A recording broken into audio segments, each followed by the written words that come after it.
Je veux tout d'abord remercier le président Ciotti pour avoir mis ce texte à l'ordre du jour et qui nous permet de parler de corruption, un sujet important. Je ne peux que déplorer que l'objectif de ce texte soit d'organiser l'impunité plutôt que de lutter contre la corruption. Les dernières données du ministère de l'Intérieur et de l'Agence française anticorruption confirment pourtant la forte hausse des atteintes à la probité et les faits de corruption y ont doublé depuis 8 ans et leur coût est estimé à 120 milliards d'euros par an. Si bien que la France a dégringolé à la 25e place du classement conduit par Transparency Watch.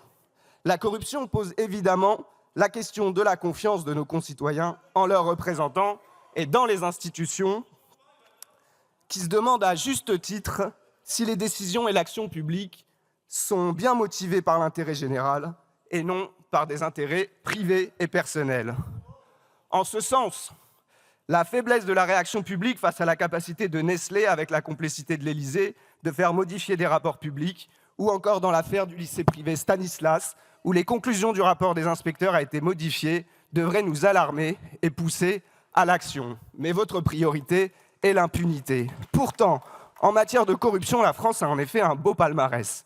Un ancien président multicondamné, 2 premiers ministres condamnés, des dizaines de ministres et d'élus locaux condamnés pour atteinte à la probité. Une large partie d'ailleurs issue du parti qui se revendique représenter à lui tout seul les gens honnêtes. Quelle hypocrisie!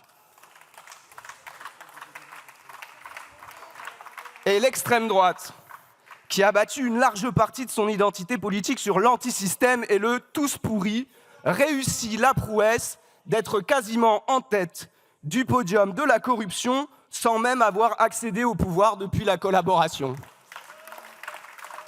Le summum de l'hypocrisie. Louis Alliot, condamné à 18 mois de prison, 8 000 € d'amende, 3 ans d'inéligibilité pour détournement de fonds publics. Encore hier, sa mairie était de nouveau perquisitionnée pour des marchés publics irréguliers. Bruno Gollnisch, ancien député du RN, condamné à 3 ans de prison, 50 000 € d'amende, 5 ans d'inéligibilité pour détournement de fonds publics. Pardon, monsieur Ciotti, c'est votre niche. J'aurais dû commencer par vous, mais avec vous, on s'y perd un peu dans les affaires. Tantôt, vous magouillez dans les Alpes-Maritimes pour faire payer vos frais et le salaire de vos collaborateurs par votre département, puis vous êtes visé par une enquête pour détournement de fonds publics parce que vous grattez des places de parking gratuites dans le port de Nice. C'est vrai qu'avec seulement 10 000 € net d'indemnité par mois en tant que questeur de l'Assemblée, on est sans doute à l'euro près. Et enfin, puisque vous n'avez pas encore coûté assez cher à la société, vous vous permettez de faire hospitaliser votre mère pendant 18 ans dans un service de soins réservé à des séjours de courte durée. Coût estimé pour la sécurité sociale, 500 000 €. Mais c'est pas grave, c'est Nicolas qui paye.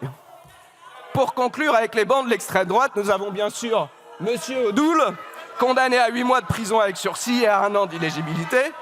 Et bien sûr et surtout, l'héritière du parti familial, Madame Le Pen, championne toute catégorie du détournement de fonds publics. Cette même extrême droite, si prompte à dénoncer un soi-disant laxisme des juges, au lieu de prendre le sujet de la corruption à bras-le-corps, préfère organiser sciemment l'impunité.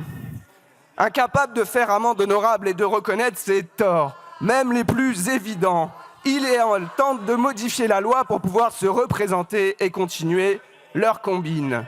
Et c'est bien la raison pour laquelle l'inéligibilité de Marine Le Pen a été assortie d'une peine d'exécution provisoire, prévenir de nouveaux détournements.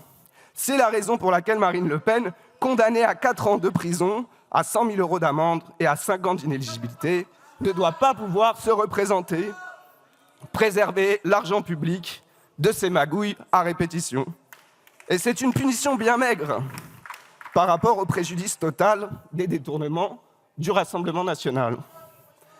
4,6 millions d'euros pour la seule affaire des parlements fictifs, des assistants parlementaires fictifs. Collègues, vous l'avez compris, nous n'organiserons pas avec vous l'impunité des élus dont la probité fait défaut. Peut-être devrez-vous chercher longtemps, il vous reste 2 ans, mais votre famille politique devra, comme toutes les autres d'ailleurs, présenter un ou une candidate éligible. Faites-vous confiance, collègues, vous trouverez bien quelqu'un d'intègre dans vos rangs.